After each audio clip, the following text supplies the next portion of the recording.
I wanted to make this video because in the past few days I have been thinking quite a bit about Halo Infinite and its customization and battle pass systems as well as its progression, and it's got me a bit worried because some of the stuff they're doing right now is very questionable. Especially with the battle pass, I'm a bit worried because it's a Halo Reach themed battle pass, and if you buy it, you don't even lock like half of the armor available in Halo Reach.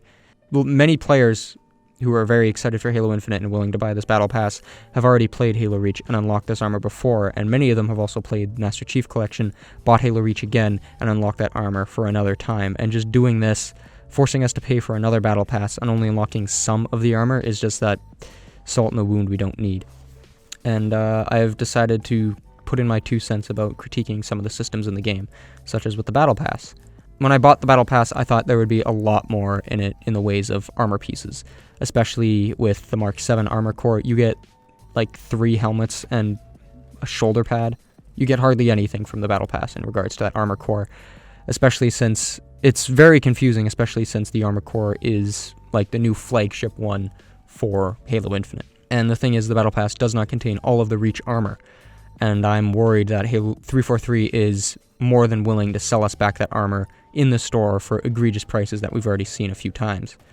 And such as that egregious store, the store is so bad.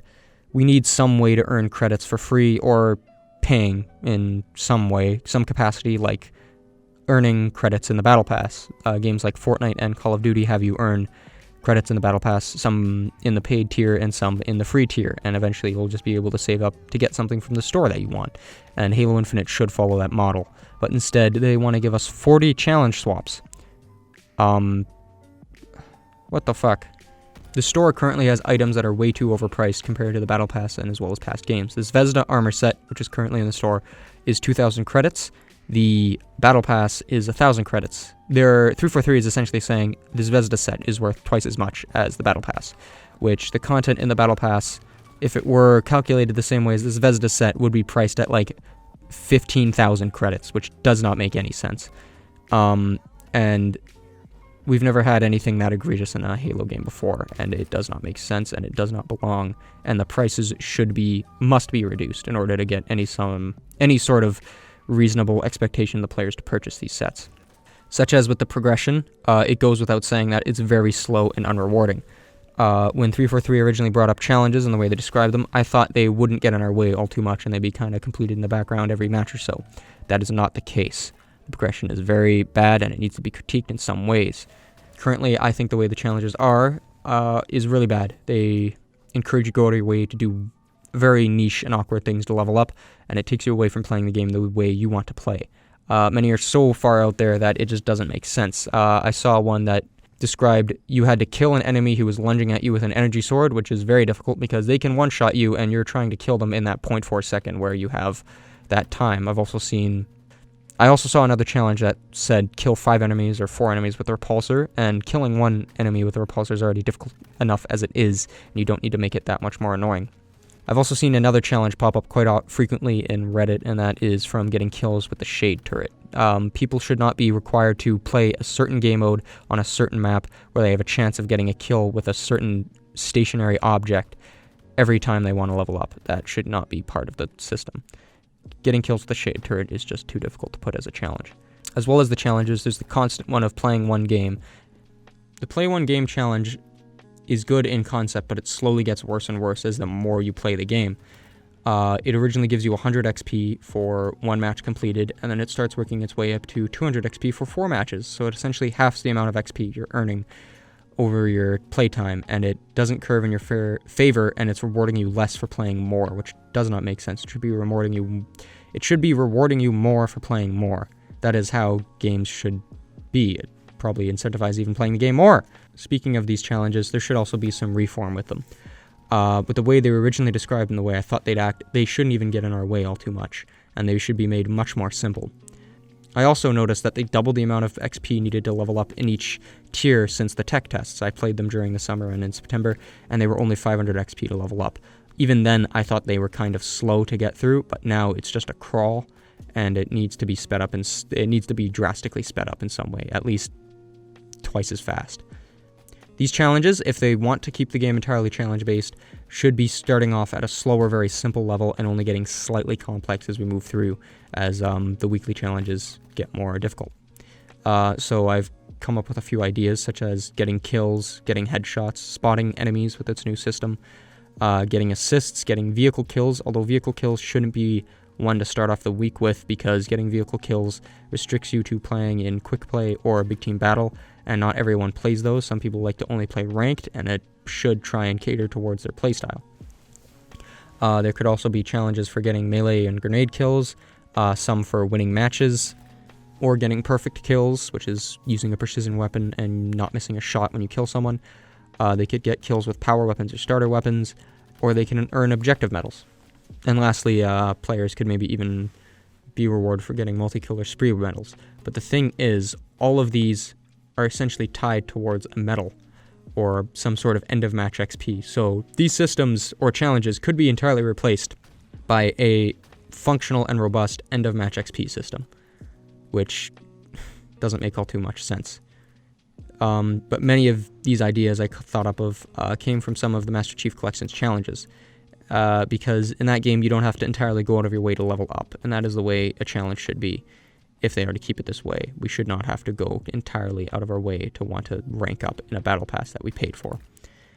343 could also go with the approach of tying very long or difficult challenges, such as seasonal challenges, to unlocking certain cosmetics. Achievement-based customization like Halo 3 could be a good start. I'd like to preface that I was not old enough to play Halo 3 in its prime, but based from Reddit posts as well as Reach's system, I've come to a certain understanding with how certain in-game achievements tied to the armor that you unlocked for your character, and it entirely showed what you did to earn the way you looked like. So people with certain armor were revered as very talented, or you went, oh man, they went for a real grind with that set.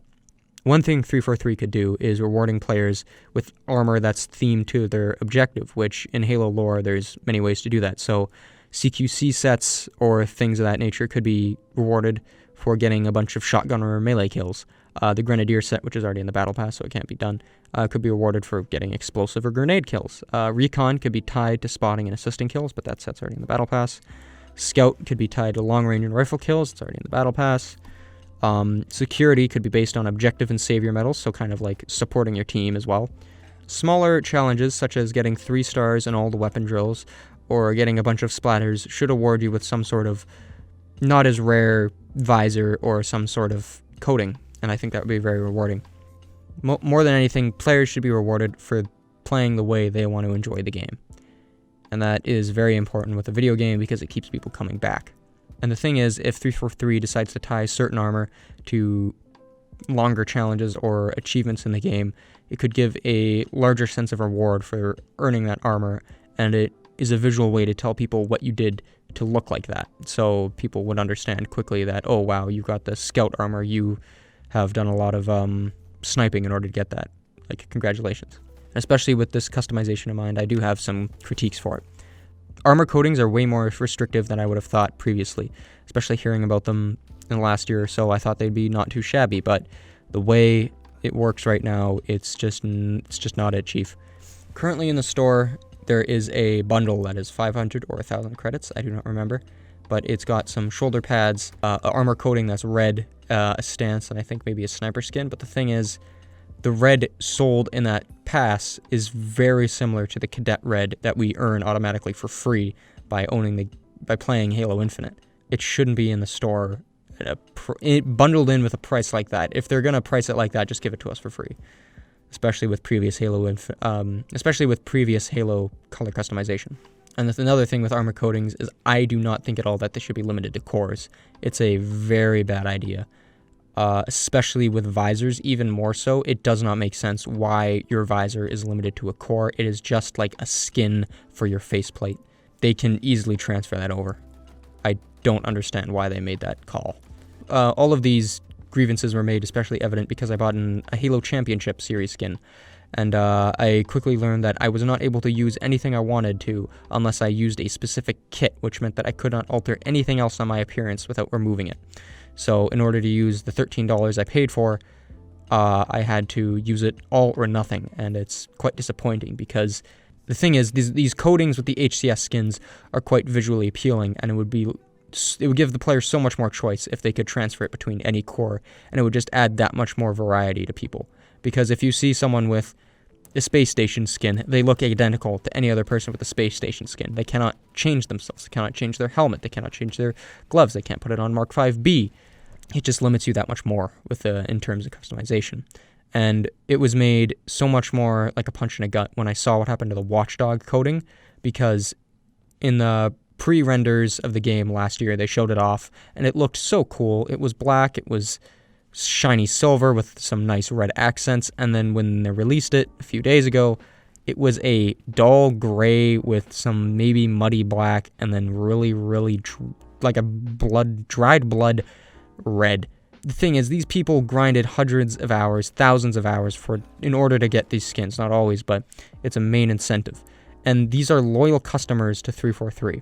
They are actively playing their game because they love it and they want to earn stuff to play them more. It's like a loyalty program. The people should be rewarded for what they were advertised to get, and they weren't. And it's almost a bit like false advertising. Making armor cross-core would be so beneficial for the game. I could kind of understand if it doesn't work, but the thing is, we've seen cross-core armor on bots, so what is stopping 343 from giving it to us? It doesn't make sense. I thought armor cores were going to be like a base plate for armor, and then you put anything you wanted on there.